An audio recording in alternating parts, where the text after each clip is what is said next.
the New Marketing for Your Small Business podcast. Delivering the latest opportunities in marketing to help your small business grow and prosper in a digital world. Hello, and welcome to the New Marketing for Your Small Business podcast.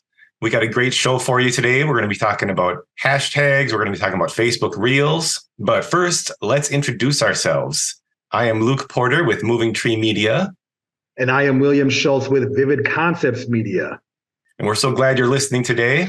William, why don't you let the audience know what we're going to be chatting about today? Yeah, so today, as you kind of mentioned there, we're going to be talking about hashtags, all right?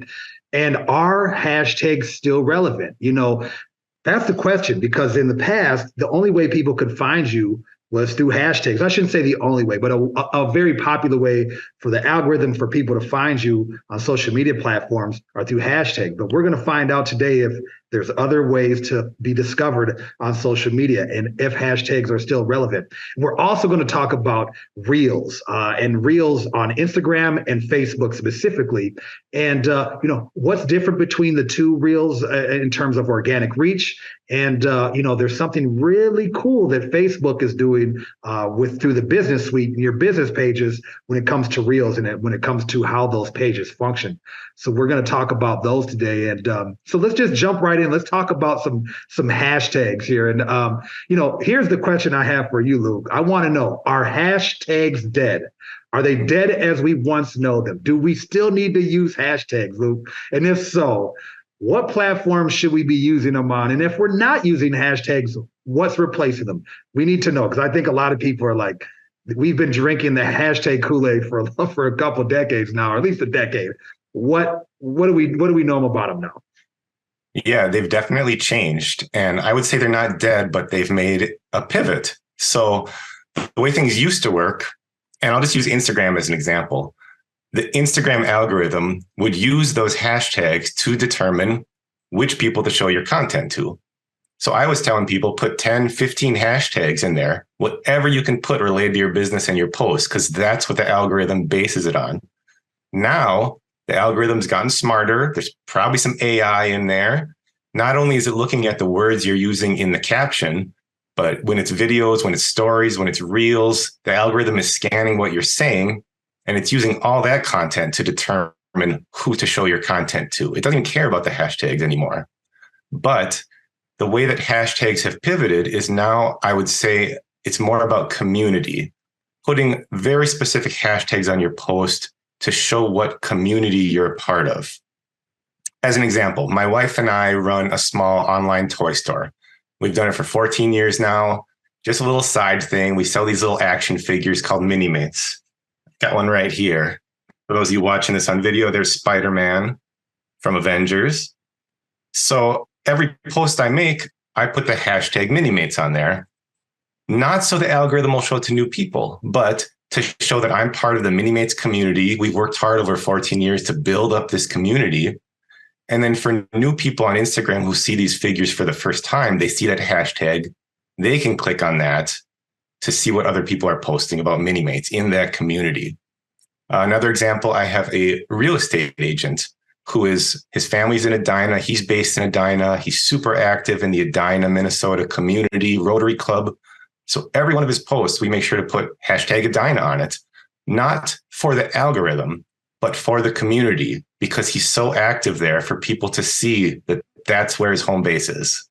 So I think it's just a new way to show those connections, a new way to show that expertise.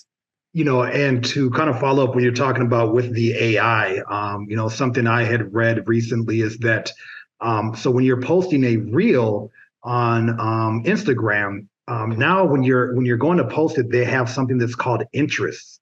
So you can go in there and you can kind of add an interest on there. And now Instagram's starting to curate different topics, right? And they're really basic right now, right? They're not super in depth as in depth as a hashtag can get, but they'll kind of go into these little commerce, education, food, health, fitness, finance, so they'll kind of have those kind of things, and you're allowed to add 3 of those to your reel. So that's another way that they're kind of phasing out maybe not phasing out is the right word, but they're supplementing the kind of things that hashtags used to do. And I'd also say too that with the AI, as you had mentioned, with that technology, think about how quickly we're able to upload captions, right?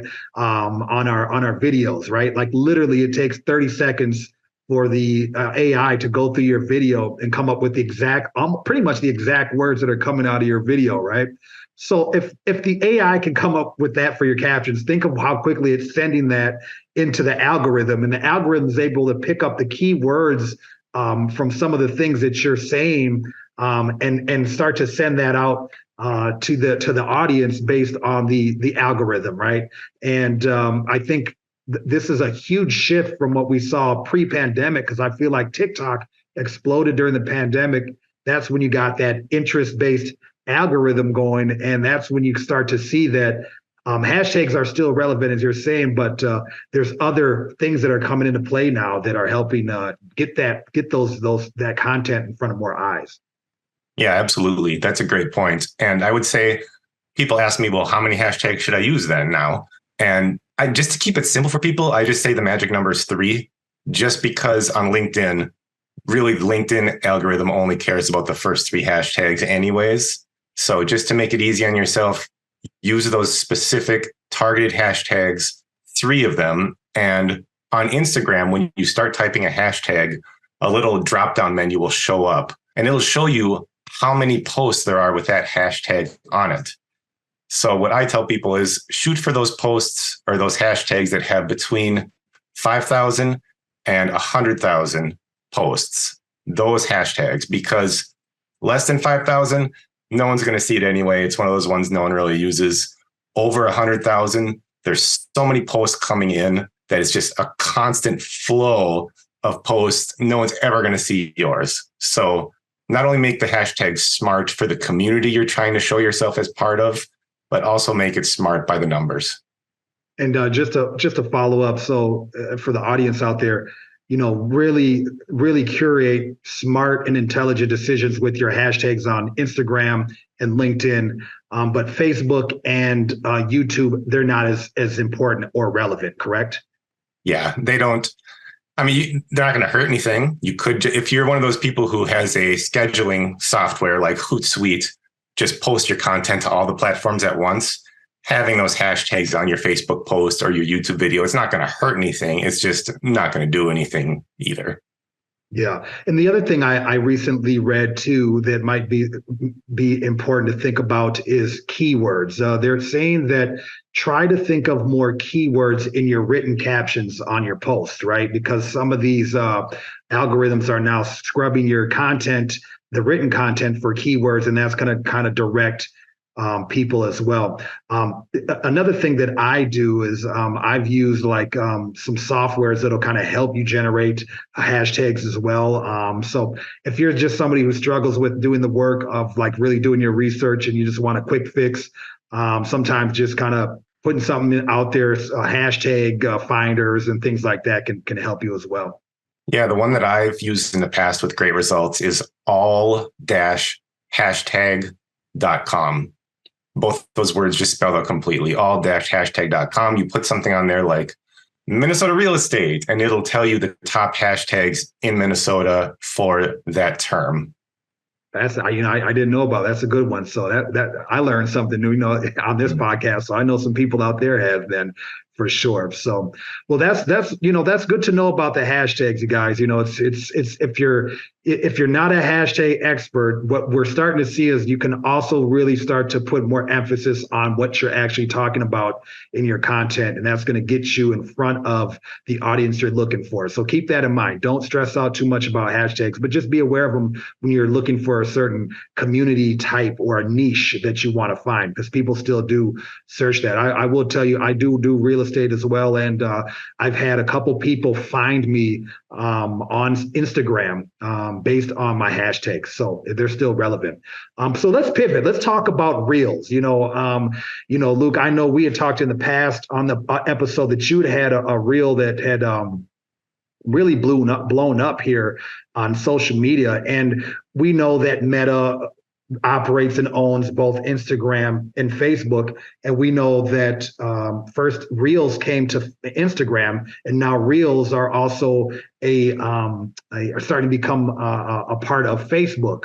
So I just kind of want to kind of refresh, because I know you've had some success on that, and because I think this is still a very relevant topic. Can we talk about how Reels, the impact that you're starting to see Reels have on Facebook, on the platform, and the organic reach? And is it better to have it on Facebook now than Instagram, or should we have it on both? Maybe give us your feedback on, the Reels game and how it's evolved and where it's at in terms of Facebook. Yeah. So I think framing this whole part of the conversation is that Facebook tends to focus on this new shiny thing on whatever platform they're on. And we've seen this happen over the years, and they put all of their energy and focus into that new shiny thing. They did it with Instagram stories. They did it with Instagram Reels. They did it with Facebook stories. The current thing that Facebook is pushing everything towards is Facebook Reels. So, and just to define it again real quick for the audience, organic reach just means free reach, unpaid reach. You're not spending money on it, but you're reaching a huge audience for free. So the specific thing with Facebook Reels right now is they want to be popular. It's a TikTok competitor. Facebook wants to be number one. As a business owner or a marketer, when you're posting Reels on your business page or even your personal page, Facebook is showing that to potentially thousands and thousands or even millions of people for free, because they want it to be a success. So it is a huge opportunity for small businesses. I'm pushing all of my clients to do it. And again, in the spirit of keeping things simple, because we're all very busy, and especially for those small business owners that are listening, you're busy as heck running your business. So what I tell people is just make one reel and put it on all 4 platforms. And these are short vertical videos we're talking about. So the 4 short vertical video platforms are Facebook Reels, Instagram Reels, TikTok, YouTube Shorts. And to make it easy on yourself and to have success on these 4 platforms, keep it to 60 seconds, because the limit for Facebook Reels is 60 seconds. Instagram Reels is 90 seconds. YouTube Shorts is also 60 seconds. TikTok now, they're up to like 10 minutes. No one wants to watch a 10-minute TikTok. Yeah. But make it easy on yourself.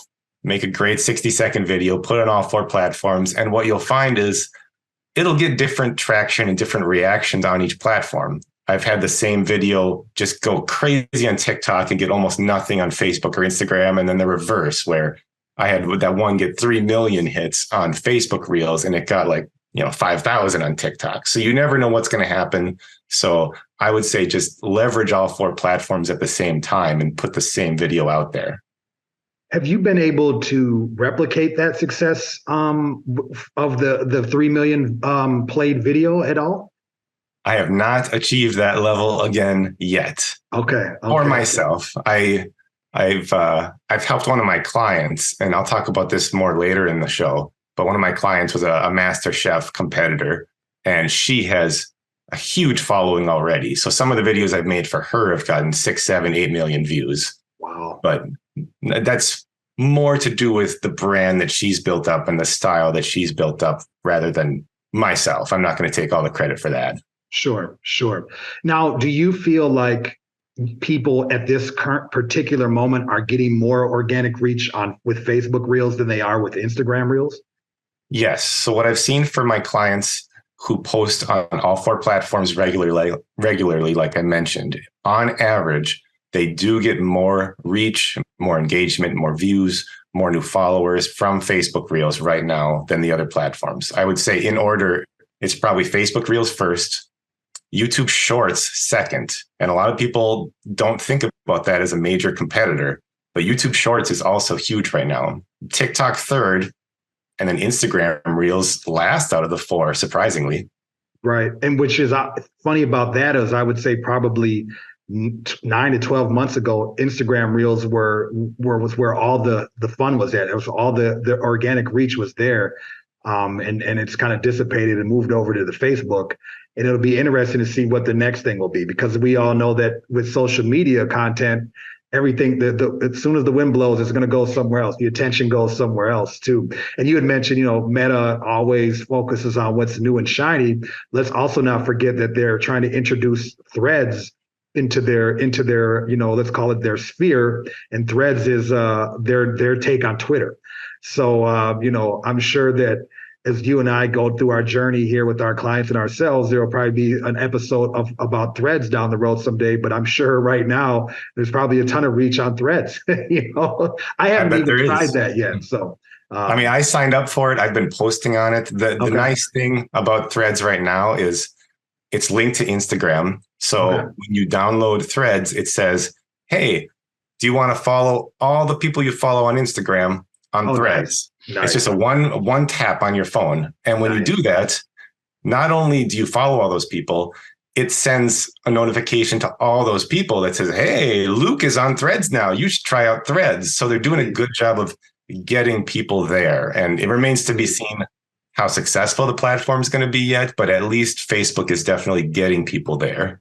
We'll definitely have to put that, I'll have to get a Threads account, mess with it for a little bit. And then you and I, we should probably do a episode for the people on that, huh? Yeah, we should. One more follow-up on Reels. I did mention, keeping it simple, putting the same video on all 4 platforms. If you want to level it up one more step from that, each platform will give you more reach if you use their built-in tools for the captioning, for the music, for the stickers, all of those tools they have built in. If you use those tools separately on each platform instead of doing it in some other software, you will get more reach. So it is a little bit more effort, but if you have that extra, 15 minutes just to do that stuff separately, I think it will pay off. And I've seen it pay off for my clients. Okay. I didn't know that. That's another thing I learned today on today's show. Man, Luke, you're hitting it out the park today, my friend. Well, actually, there's something I need to learn from you here is I've heard you talk about on Facebook Reels for business pages that there's a way for them to turn into more of a lead generation thing. So could you talk about how it kind of impacts the way business pages function? Yeah, absolutely. And I just recently discovered this. So the main thing as we talk about this, the people listening, I want you to keep in mind, this only pertains to business accounts, business pages. This does not function the same way from your personal page. So if you post a reel to your personal page, you're not going to get this function from Facebook, because this is built into the business suite, the Meta Business Suite. So those of you that operate business pages, you're good. You'll understand this verbiage, this language. So I had posted a reel last week. And a gentleman out in California reached out to me, and we were kind of because I do real estate as well, and we were talking about real estate. And so as I was going through my Facebook business suite, I saw that it made him a lead, and I had like 12 leads, and I'm like, what? I don't remember. I didn't pay for any ads or anything like that. So as I started to go through that, what I found out are the people that are making comments on my reels or sending me inbox messages because of my reels, Facebook is putting them as leads in my business suite. So what we're finding out, and I think this is a really great idea by Facebook, is Facebook is turning your business suite almost more into like a CRM. And for those of you guys out there, a CRM is like I think it stands for customer relations management tools. Like it's basically a way to keep track of your customers and how they function, because on there, now that I have them in this system, I can say if I close them, I can say if we've taken them to another level. So that it's kind of like Facebook's becoming like Salesforce almost, where it ties in. Now, I haven't had enough time to like see if this actually plugs into Salesforce or plugs into MailChimp or integrates in HubSuite, those kind of softwares, but I'm going to imagine that they do. And so now as you're thinking about this as from a business standpoint, and you're starting to put out content, that you can actually track where your content is going. And I know you and I, Luke, as content creators, sometimes we struggle with selling our clients on your return on investment, because what'll happen is, oh great, well I got 1,000 views, but what did that really get me? Well, what if you got 1,000 views and 3 people commented on it? Well, those are 3 leads that the client could now follow up on immediately and just see what that kind of interests are. So I think this is a fascinating revelation that we're stumbling upon with Facebook. And again, I need to look deeper. I haven't looked to see if it's tied into Instagram as well, because, you know, if you have your Instagram and your Facebook accounts both tied in together through Business Suite, they kind of function as the same, right? Now, you can't post, as of right now, I can't post a reel on my Instagram page and then it shows up on my Facebook page, right? You still got to kind of post them separately, right? But I do know that the data sets will read them both, right? So I think when we're looking at, you know, kind of going to the question earlier about, you know, Instagram and Facebook and Reels, I think what we're finding out is that Facebook's thinking a little bit more than just making cool videos. They're actually thinking about how businesses can monetize from this. Yeah, and the first thing that makes me think of then is that would also change kind of the call to action in our videos, in our Reels, where maybe it's, if you are looking to get those leads, it's more of a direct message call to action. Like if you're a mortgage broker and you could end it with something like, so if you want to know the secret of how to close on a property in 2 weeks instead of the usual 4+ weeks, send me a DM. Yep. Then you get that person into your sales cycle. Absolutely. Because once they send them a DM, they come in there as a lead, and I'll have to look a little deeper again. And I don't know if it's going to give us their contact information. Typically, you have to pay for that with a paid ad. But I love the fact that it's actually starting to sort these people out. And then you can go in there. It kind of gives you the first layer of, hey, this is a lead, this is the person. And then it lets you go in there. You can start categorizing them based on, did you close this? Is this a sale? You know, and that things of that nature. So very, very interesting. And I think there's going to be an element of AI to this that can come in and help, maybe help you with the sales and keep the conversation going with these people as well. So just a brilliant move by Facebook. I haven't seen that with LinkedIn, and not sure with TikTok. I don't know if that strategy exists or not, but I think it's a pretty clever thing. The Business Suite, which can be a little clunky to deal with sometimes because it changes so much. And it gets a little frustrating because at one point something was here and now it's no longer there. And Facebook doesn't really tell you they're changing it, just changes. But now you can kind of see where they're going with this to say, oh, they're trying to make Business Suite an actual, you know, business suite where you can do a lot of things within that platform. And I think it's, again, remember, these social media places, they make money off of advertising and they make money off of people staying on the platform. And I think Facebook wants businesses to be using their platform more. There's a lot of third-party schedulers and things like that, like Hootsuite you had mentioned, Social Pilot, other things like that. But I think Facebook would like you to be in their on their platform. And you had mentioned earlier, hey, if you use their tools to edit your videos and create your reels, you're probably going to get more reach. So they're rewarding you for being on their platform and using their tools. Yeah, and I would say for our listeners, I know when I first started getting into the back end of Business Suite, like you mentioned, William, it's clunky. It changes like every 3 months. So what I tell my clients is go to YouTube, search for something like how to use Facebook Business Suites, but sort it or filter it just from videos posted in the last month. Then you are going to get the up-to-date video, and it's probably going to take you 20 minutes to learn how to use it. It's not a huge time investment. It's just clunky, like you said, when you first get into it. Yep. And it's always changing. It's always evolving. So sometimes when I use softwares and I think, this is just kind of clunky and stupid, I have to also think, well, if I learn it now as it evolves, I'm going to be able to adapt easier to the changes of there. So you got to sometimes with new experiences with software and technology, sometimes you got to get in and just ride it out, because they know the issues, they know the things they need to work out, and then typically those things get worked out, and then you become kind of an expert at that technology or at that software or that platform, and then you're able to really master that. So any other things that you want to add, Luke?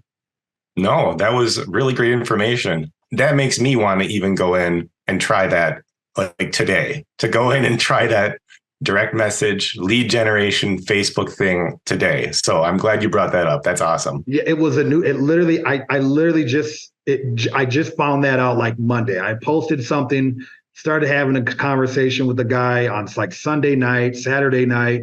And then Monday when I was in Facebook, I saw that it was like in my leads, and I had like 12 leads. I'm like, huh? Now, some of them were paid leads that I had paid for, the previous month, but then I saw these other people in there. So I think what we could do is we could probably, just like with Threads, probably plan to do a deeper dive in this, and we'll come back and do an episode on how this really functions. So, to wrap everything up, guys, hashtags are not dead. They might be on life support, but they are not dead. So still use them. You just don't need to use them as much as Luke said, maybe 3 at minimum. Focus on your keywords. Let the algorithm, get you directed. But especially if you're in a niche type group, you definitely want to still use your hashtags. The other thing is, hey, reels they're still popping. They're still a thing. You're getting a ton of organic reach on Facebook, and they're still live and kicking on Instagram. But and the last thing is, hey, Facebook Business Suite is turning into a CRM that's linked to your reels, which we found out to be pretty cool. So that's kind of our lineup of what we went through today. But before we go, we always like to talk about and share projects that Luke and I are working on, sometimes together and sometimes individually. So Luke, why don't you tell me and tell the audience about a project that you're excited about, that you recently worked on, or that you're working on right now? Yeah, earlier in the show, I mentioned that MasterChef client. Her name is Vivian Aronson, but she's more commonly known as Cooking Bomb. She was on MasterChef season 10. I've been doing some video work for her, and recently she threw a big dinner party in Edina, had 30 guests, and we did a full day video shoot, just capturing every step of the way. They made 9 dishes, and it was a great shoot. And I've been working on editing the video this week. So I'm super excited to finish that and to be able to post it and show everyone how this dinner party turned out. And working with Vivian is always a great experience. And I get to taste all the food she makes. So it's like, that's an extra bonus. Hey, I have one for you real quick. Could you talk to us about that drone experience you had with the music video? Oh, that was so much fun. That is for a local performer here in Minneapolis. And she performed on Nicollet Mall. There's a spot where there's all these waterfalls where you can walk through it. It's only like 6 inches deep. And we had 4 drone operators and 3 camera operators and then a support crew. I was one of those drone operators. And while she was performing out in the middle of this fountain, we had a cyclone of drones going around her at different levels. So 3 drones going around her like a tornado, with a 4th drone doing different maneuvers. So she probably had to sing. It was a full hour of her performing this song to make sure that we got enough takes, that we got enough footage from the right angles. And her name is Sym1. That's SYM and then the number 1. And the single should be dropping. I'm told the first week of August, the video will be dropping.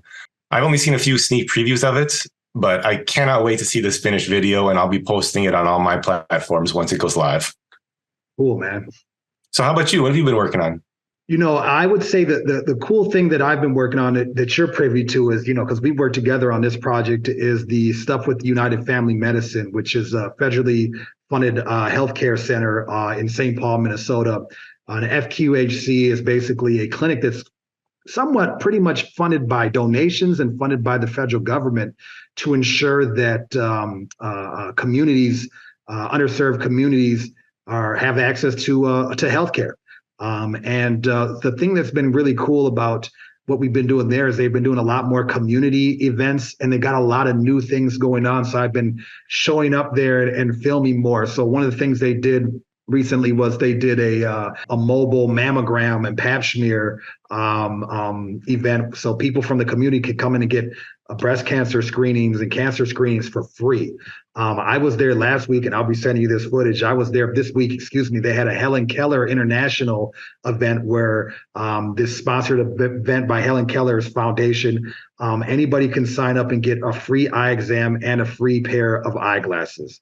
I think that day they had about 40 people. So just being able to document that, some of those cool events that are like literally changing people's lives, has been pretty rewarding and pretty cool. Yeah, and you've got some great footage of that. That one, I wasn't involved with the shooting of that at all. For the mammogram truck, you were interviewing people, you were doing a walk through the truck, you had your drone out, you were doing all these cool maneuvers around the side of the truck and the top of the truck, and it was great stuff. Thank you. Well, I like it when you're there, but when you're not, I have to step my game up, man. So, well, I think that wraps up the show, man. How about you take it home? Let's do it. So this is the New Marketing for Your Small Business podcast.